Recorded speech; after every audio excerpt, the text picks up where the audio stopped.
Charles George Elers Napier was a British naval officer.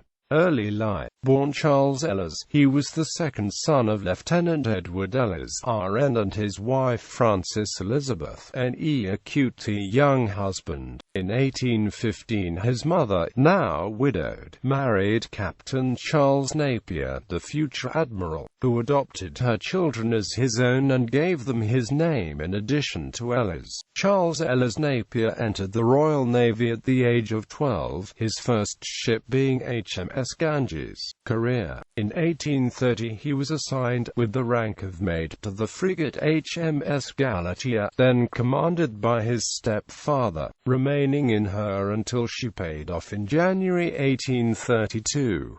Later that year he passed the examination for lieutenant and was assigned to the gunnery school in HMS Excellent. When during Portugal's liberal wars his stepfather was appointed Admiral of the Navy of Dom Pedro, he accompanied him as aide-de-camp, with the temporary rank of captain, and distinguished himself by his bravery in the Fourth Battle of Cape St. Vincent, in which the navy of Dom Miguel was defeated. When his stepfather's flagship came alongside the Miguelite ship of the line Reina, Elers Napier and one other officer were the first aboard her and were then cut off as the ship soared apart. Before reinforcements could come to their aid, they were both severely wounded. Elers Napier had 5 serious and 10 minor injuries, and owing to his head injuries from saber cuts he was rendered partially deaf for the rest of his life. For his gallantry he was made a Knight of the Order of the Tower and Sword by Dom Pedro. After he recovered he was appointed by his father to command of the sloop Portuense,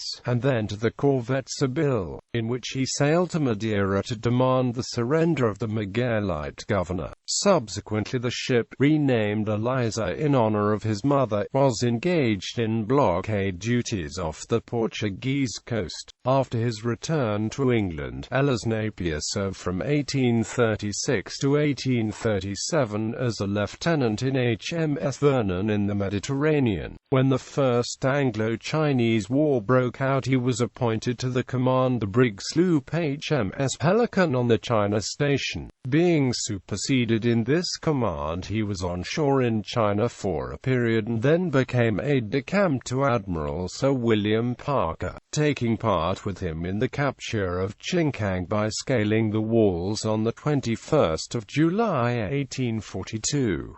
In late 1847, having been made post-captain, he was appointed to the command of the steam frigate HMS Avenger, joining her at Lisbon, but had been in her only a few weeks when, having left Gibraltar on course for Malta, she was wrecked at night in foul weather on the Sorrel Rocks off the island of Galeta, with the loss of all but 8 of her complement. Elers Napier had just given the order to lower the boats when he was washed overboard. His body was never found.